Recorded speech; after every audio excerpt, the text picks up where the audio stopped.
नमस्कार। श्रीमती मोहरी देवी तापड़िया कन्या महाविद्यालय जसवंतगढ़ के इस यूट्यूब चैनल पर मैं प्रवक्ता हनुमान शर्मा आप सभी विद्यार्थियों का हार्दिक स्वागत और अभिनंदन करता हूं।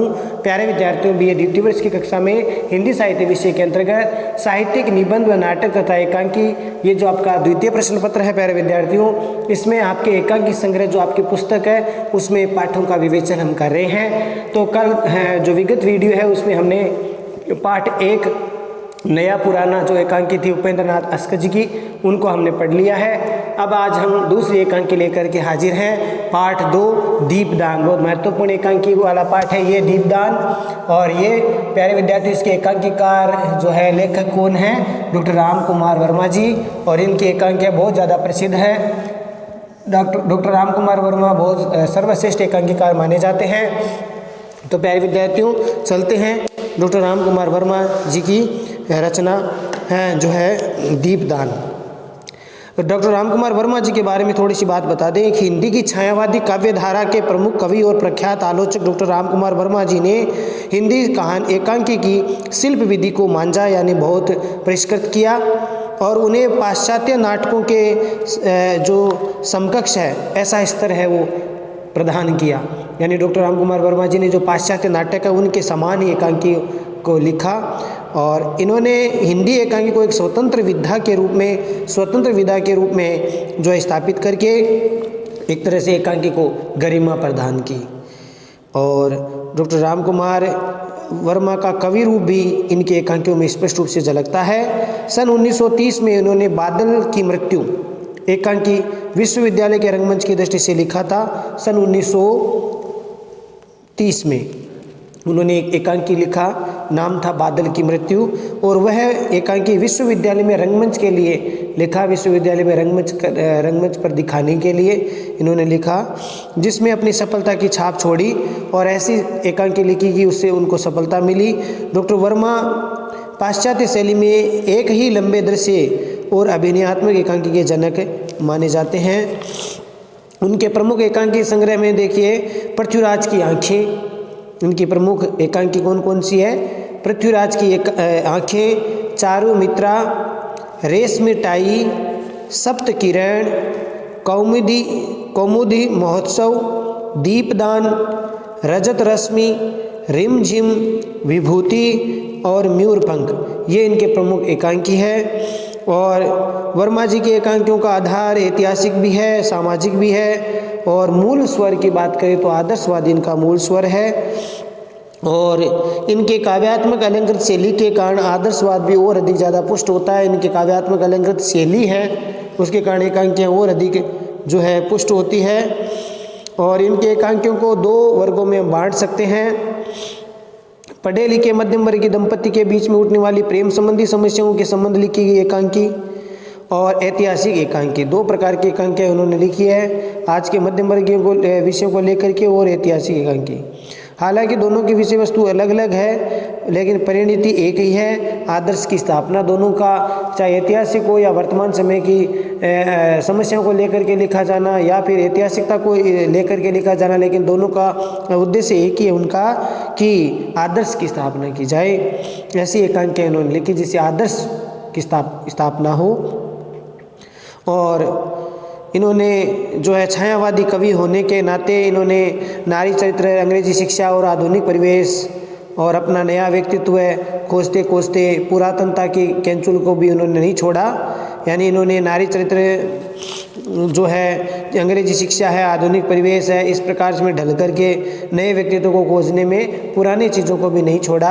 और उनके ऐतिहासिक एकांकी त्याग, उदारता, क्षमा, बलिदान, सेवा आदि आदर्श है वो स्थापित करती है। इनके एकांकियों में त्याग, उदारता, क्षमा, बलिदान, सेवा आदि गुण है वो विद्यमान है। और इसे हम गांधी युग का प्रभाव कह सकते हैं। उस समय गांधी जी का बहुत ज़्यादा प्रभाव था, तो गांधी युग का प्रभाव है वो भी इनकी रचनाओं में मिलता है।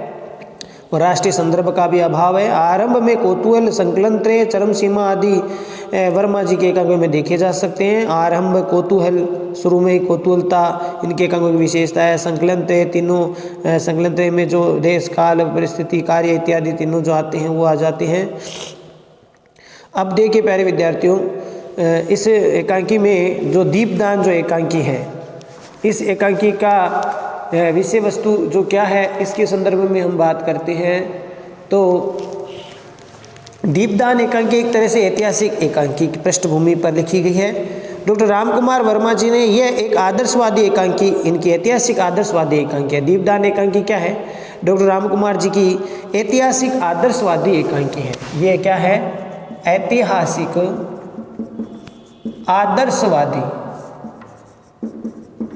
आदर्शवादी एकांकी है। मुख्य बात यह है कि ये जो एकांकी है वो डॉक्टर रामकुमार वर्मा जी की ऐतिहासिक आदर्शवादी एकांकी है। और दीपदान मृत्यु का संकेत देने वाली एक क्रिया के रूप में यहाँ पर किया गया है। दीपदान मृत्यु का संकेत देने वाली क्रिया है। लेखक ने अपनी रचना में इसी संकेत को इतिहास की एक घटना से जोड़ा है और उसको एकांकी के रूप में साकार किया है। तो एकांकी की घटना प्रसिद्ध है और ये प्रसिद्धि की घटना वो ये पन्नाधाय का त्याग। कथा वस्तु देखिए इसकी यह है कि इस एकांकी में प्रमुख पात्र पन्नाधाय है। पन्नाधाय एक ऐसी माँ है जो अपने पुत्र को बलिदान की ज्वाला में चढ़ा देती है, जो चंदन जिसको कहते हैं, इसके पन्नाधाय जी के पुत्र को चंदन जिसका नाम था, और अपने पुत्र बलिदान की ज्वाला में चढ़ा देती है और कुंवर उदय सिंह की रक्षा करती है। और बनवीर जो कि महाराणा सांगा के भाई पृथ्वीराज का दासी पुत्र है, राज्य प्राप्त करने के लिए उदय सिंह की हत्या करना चाहता है, निष्कंटक राज्य भोगना चाहता है। नगर में दीपदान का पर्व भी इसी षड्यंत्र के कारण मनाया जाता है। दीपदान का पर्व मनाया जा रहा है वो षड्यंत्र करने के लिए मनाया जा रहा है। पन्नाधाय अपने पुत्र चंदन को रो रो कर मातृत्व की पुकार को दबा करके कुंवर उदय सिंह की सैया पर सुला देती है और कुंवर को कीरत के साथ जो जूठी पत्तल इत्यादि उठाता है उसके साथ भेज देती है, जो महल में जूठी पत्तल उठाने का कार्य करता है। टोकरी में रखकर महल के बाहर भिजवा देती है। बनवीर चंदन को उदय सिंह समझकर उसकी हत्या करके संतोष की सांस लेता है। बनवीर उसको अपना दीपदान कह करके चला जाता है। दीपदान यानी मृत्यु के अवसर पर दीपक जला दिया इन्होंने, तो इस प्रकार से बनवीर इसको दीपदान कहकर चला जाता है। जबकि धाय के रूप में पन्नाधाय इतिहास के पृष्ठों में अमर हो गई। ऐसी महान देवी के प्रति श्रद्धा से मस्तक स्वयं नत हो जाता है। असली दीपदान तो पन्नाधाय जी ने किया।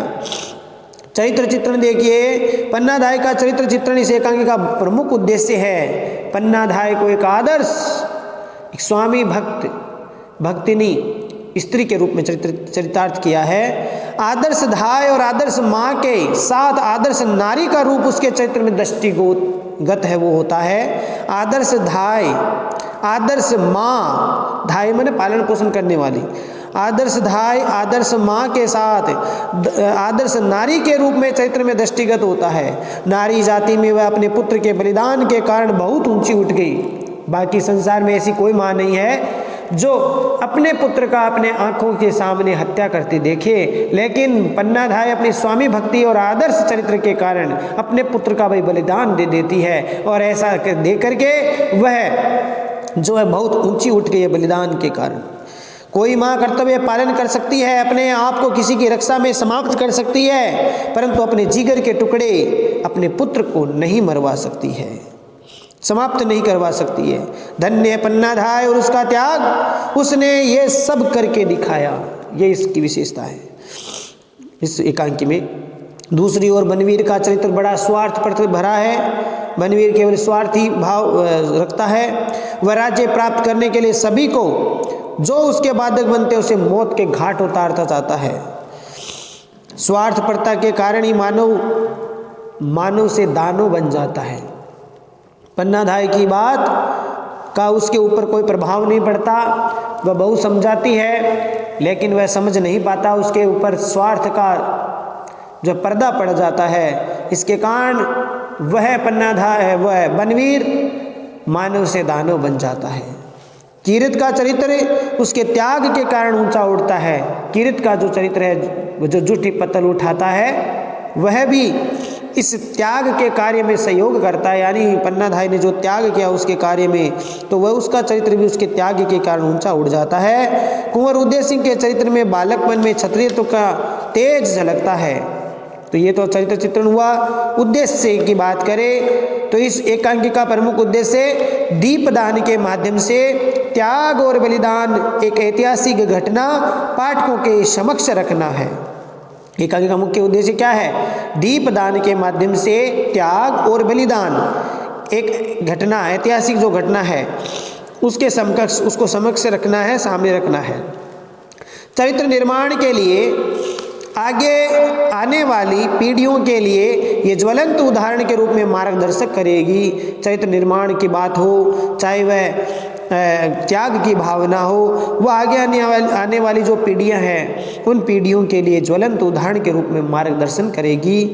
लोग ये आसानी से समझ सकते हैं कि बलिदान की क्रूरता पर किस प्रकार से विजय होती है। ये इस एकांकी से या इस घटना से हमें जो है जानकारी मिलती है और इसकी प्रेरणा मिलती है।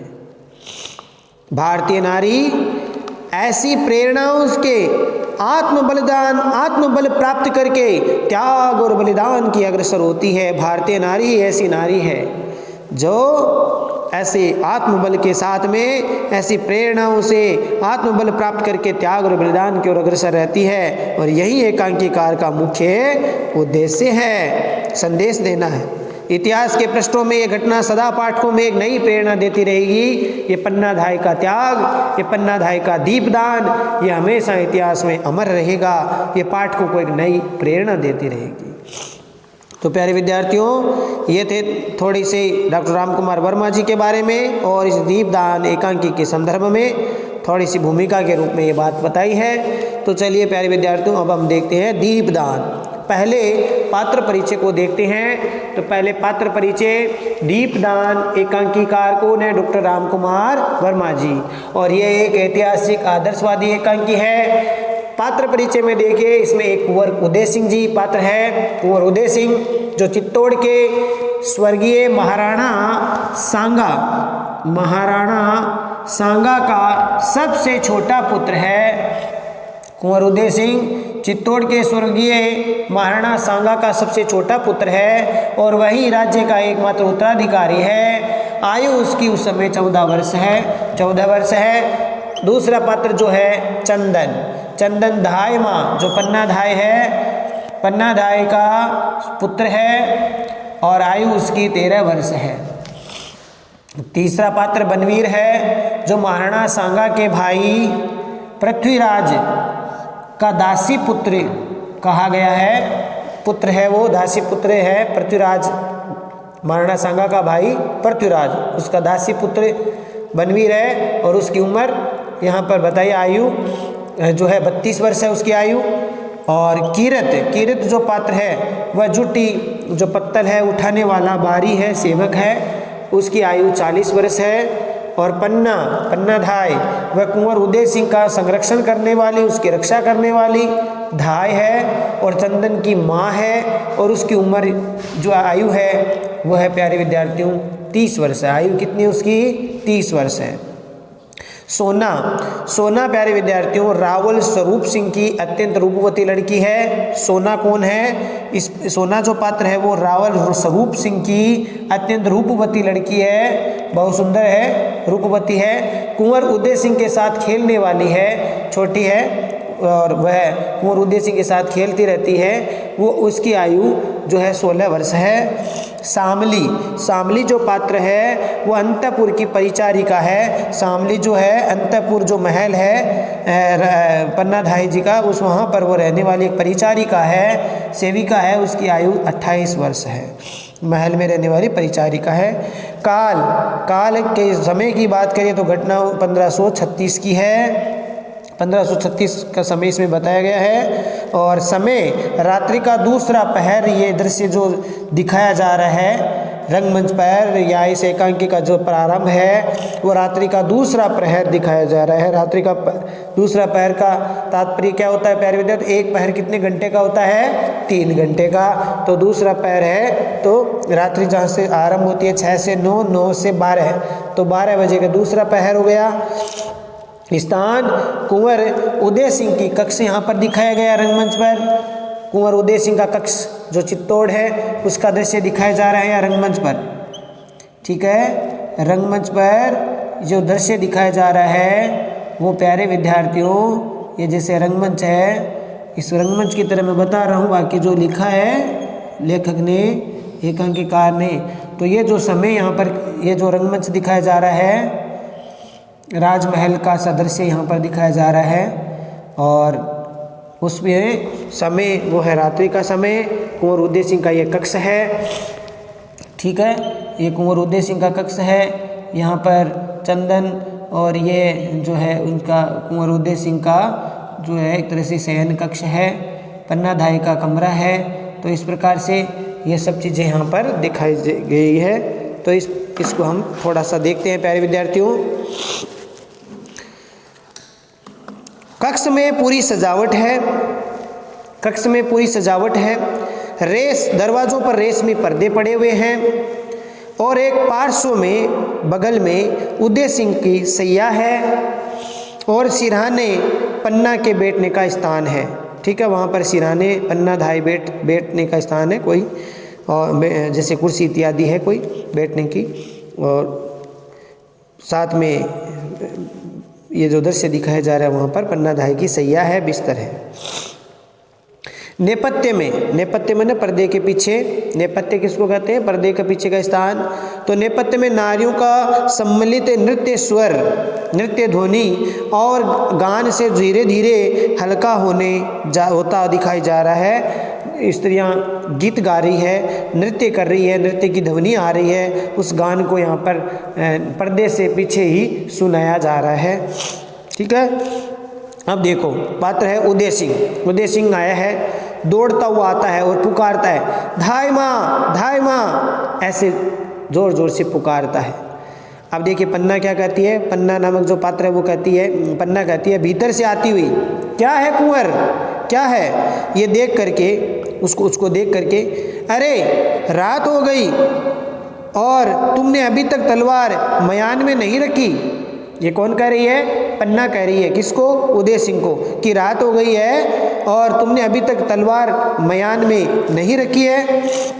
तो उदय सिंह देखो क्या कहते हैं, धाय माँ देखो न कितनी सुंदर सुंदर लड़कियां नाच रही है, गीत गाती हुई तुलजा भवानी के सामने नाच रही है। तुलजा भवानी उनकी आराध्य देवी है, तो तुलजा भवानी के सामने नाच रही है, चलो देखो न, चलो क्यों नहीं तुम भी देखने चलो। तो पन्ना कहती है मैं नहीं देख सकूंगी लाल, मैं नहीं देख सकूंगी। उदय सिंह कहता है नहीं धाय माँ, थोड़ी देर के लिए चलो ना, थोड़ी देर के लिए तो जाओ। पन्ना कहती है नहीं कुंवर, मुझे नाच देखना अच्छा नहीं लगता। पन्ना कहती है कि मुझे नाच देखना अच्छा नहीं लगता। नहीं कुंवर, मुझे नाच देखना अच्छा नहीं लगता। तो उदय सिंह देखो क्या कहते हैं, क्यों नहीं अच्छा लगता? मैं तो नाचने वाली लड़कियों को बड़ी देर तक देखता रहा और वे भी तो मुझे बड़ी देर तक देखती रही, मैं कितना अच्छा हूँ।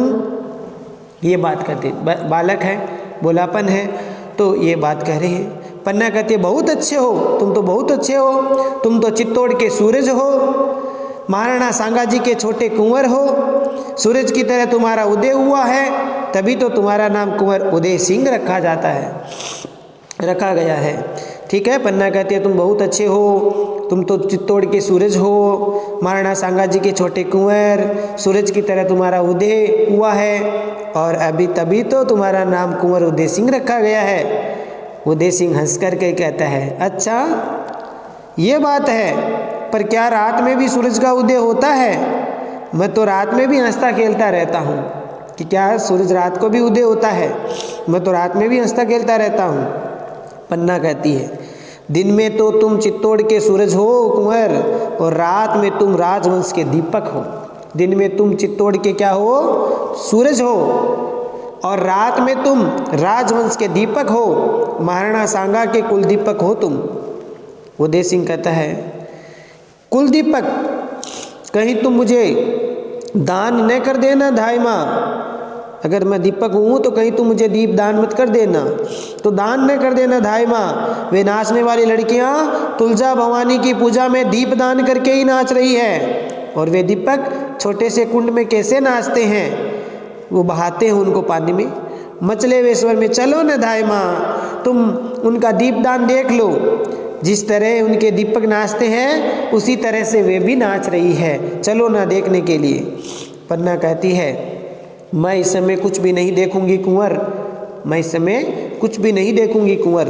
तो उदय सिंह रूठ करके तो जाओ, मैं भी नहीं देखूंगा, मैं उदय सिंह भी नहीं बनूंगा और कुल दीपक भी नहीं, कुछ नहीं बनूंगा। ये रूठ जाते हैं, उदय सिंह छोटे हैं, रूठ गए हैं। मैं भी नहीं देखूंगा, मैं उदय सिंह भी नहीं बनूंगा और कुल दीपक भी नहीं, कुछ नहीं बनूंगा। आगे पन्नाधाय कहती है रूठ गए कुंवर, रूठने से राजवंश नहीं चलते। क्या नहीं करते? कितनी सुंदर बात कही है, रूठ गए कुंवर, और रूठने से राजवंश नहीं चलते। देखो तुम्हारे कपड़ों पर धूल छा रही है, दिन भर तुम तलवार का खेल खेलते रहे, थक गए होंगे, जाओ सो जाओ, मैं तुम्हारी तलवार अलग रख दूंगी। उदय सिंह रूठे हुए स्वर में मैं तलवार साथ ही सो जाऊंगा, तलवार के साथ ही सो जाऊंगा। पन्ना कहती है अभी वह समय नहीं आया कुंवर जो तुम्हें तलवार के साथ सोना पड़े, है ना। तो पन्ना कहती है अभी वह समय नहीं आया कुंवर, चित्तौड़ की रक्षा में तुम्हें तलवार के साथ ही सोना पड़ेगा। जब चित्तौड़ की रक्षा का समय आएगा तब तुम्हें तलवार के साथ ही सोना पड़ेगा। उदय सिंह रूखे स्वर में तुम्हें तलवार से डर लगता है? पन्ना तलवार से डर? चित्तौड़ में तलवार से कोई नहीं डरता कुंवर। जैसे लता में फूल खिलते हैं वैसे ही यहाँ वीरों के हाथों में तलवार खिलते हैं। जैसे लता में फूल खिलते हैं ऐसे ही यहाँ के वीरों में तलवार खिलते हैं, तलवार खिलती है। उदय सिंह कहते हैं उसी तरह से रूखे स्वर में कहता है अब मेरा मन बहलाने लगी, तुम नाच देखने नहीं चलती तो मैं अकेला ही चला जाऊंगा। और जाने को उद्यत होता है यानी तैयार होता है। पन्ना नहीं कुंवर, तुम कभी रात में अकेले नहीं जाओगे, चारों तरफ जहरीले सर्प घूम रहे हैं, किसी समय भी तुम्हें डस सकते हैं। यानी सर्प माने शत्रु, तुम्हारे शत्रु है वो कभी भी तुम्हें हानि पहुंचा सकते हैं। उदय सिंह सर्प? कैसे सर्प? पन्ना कहती है तुम नहीं समझोगे कुंवर, जाकर सो जाओ, थक गए होंगे, भोजन के लिए जगा दूंगी, भोजन के लिए मैं जगा दूंगी, अभी सो जाओ। उदय सिंह नहीं माँ, आज न मैं भोजन करूँगा और न अपनी सैया पर ही सोऊंगा। इस तरह से प्रस्थान के लिए तैयार उद्यत होता है, वहाँ जाने को तैयार होता है। पन्ना रोकते हुए सुनो सुनो कुंवर, उदय सिंह का प्रस्थान। इतने में उदय सिंह चला जाता है। पन्ना चले गए, कुंवर का रूठना भी मुझे अच्छा लगता है।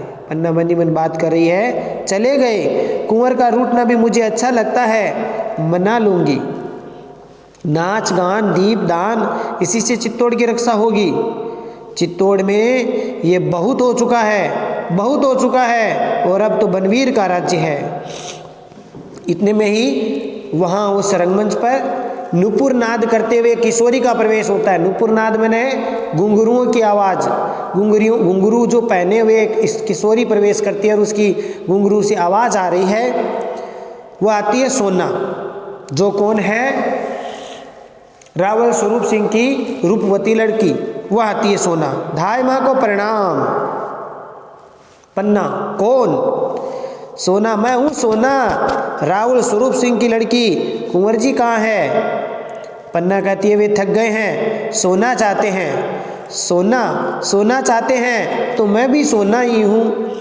जोर से हंसती है, सोना चाहते हैं तो मैं भी सोना हूँ। तो यहाँ सोना शब्द का इस प्रकार से अर्थ ले लिया। अट्ठहास करती है, हंसती है जोर से। पन्ना कहते चुप रह सोना, कुंवर जी रूठ कर चले गए हैं। तुम लोग कुंवर को नाच गाने की ओर खींचना चाहती हो, तुम लोग कुंवर को नाच गाने की ओर खींचना चाहती हो। सोना कहती है क्या तुलजा भवानी के सामने नाचना कोई बुरी बात है?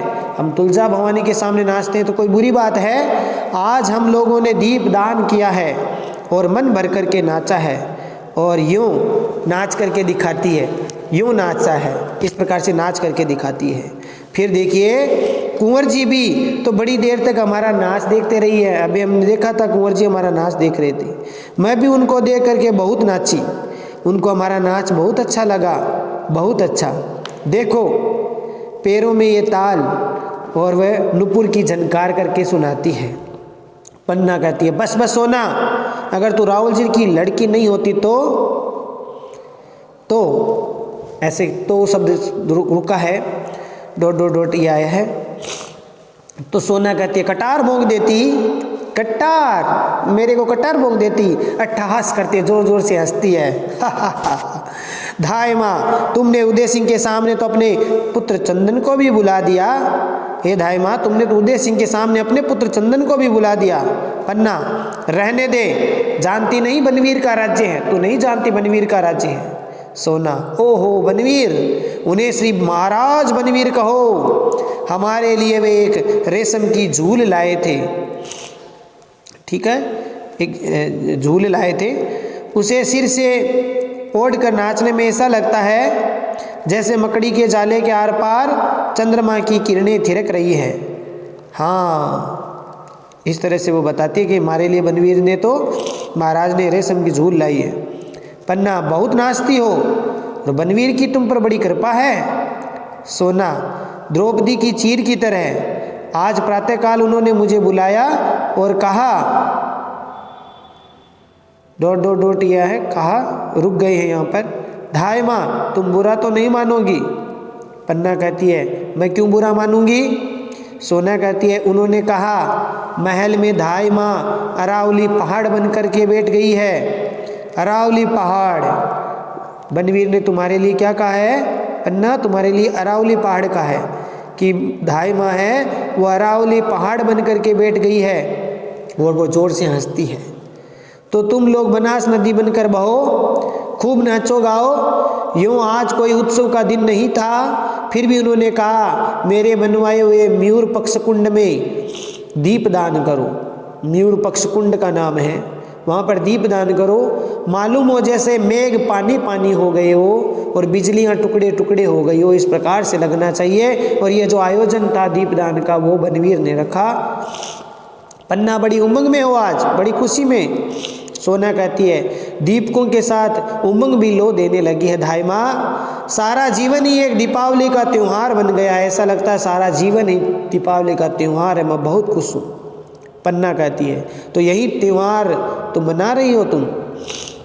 सोना कहती है, मैं ही क्या, सारे नगरवासी ये त्यौहार मना रहे हैं। नहीं मना रही हो तो तुम नहीं मना रही हो। धाय माँ, तुम पहाड़ बनने से क्या होगा, राजमहल पर बोझ बनकर रह जाओगी, बोझ। और नदी बनो तो तुम्हारा बहता हुआ बोझ पत्थर भी अपने सिर पर धारण करेंगे, पत्थर भी। आनंद और मंगल तुम्हारे किनारे होंगे, जीवन का प्रवाह होगा, उमंगों की लहरें होगी। तो जो उठने में गीत गाएगी, गिरने में नाच नाचेगी।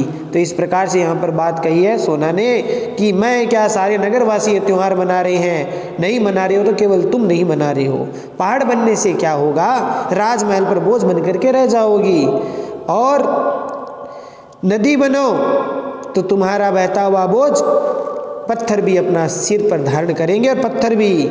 आनंद और मंगल तुम्हारे किनारे होंगे, जीवन का प्रवाह होगा, उमंगों की लहरें होगी। जो उठने में गीत गाएगी और गिरने में नाच नाचेगी।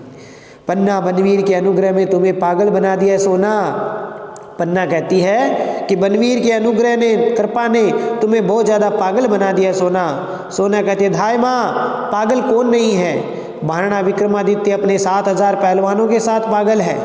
महाराणा विक्रमादित्य अपने 7000 पहलवानों के साथ पागल है। मल्ल क्रीड़ा में तो उनका पागलपन ही है, मल्ल क्रीड़ा यानी पहलवानी।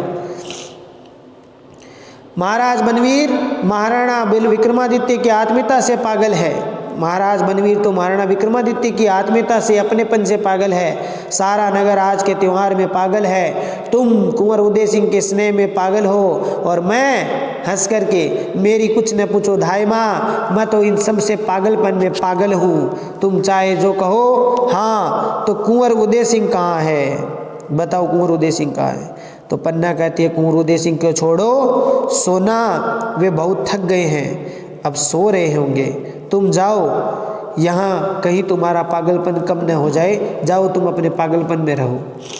सोना कहती है, मेरा पागलपन। धाय माँ, पागलपन कहीं कम होता है। पहाड़ बनकर कभी छोटे हुए हैं, नदियाँ आगे बढ़कर कभी लौटी है, फूल खिलने के बाद कभी कली बनी है, सब आगे बढ़ते हैं। नहीं बढ़ती हो तो सिर्फ तुम सदा एक सी रहती हो। तो इस प्रकार से प्यारे विद्यार्थियों ये एकांकी है और ये काफ़ी लंबी हो जाएगी। अब आगे अगर इसकी चर्चा करेंगे तो आज हम 35 पृष्ठ तक है, इसको छोड़ते हैं। 35वां जो पृष्ठ है उसका जो अंतिम गद्यांश है वहाँ तक हम इसको लेते हैं आज। ठीक है, सोना तक इसको हमने लिया है। ठीक है, शेष हम अगले वीडियो में और आगे लेंगे।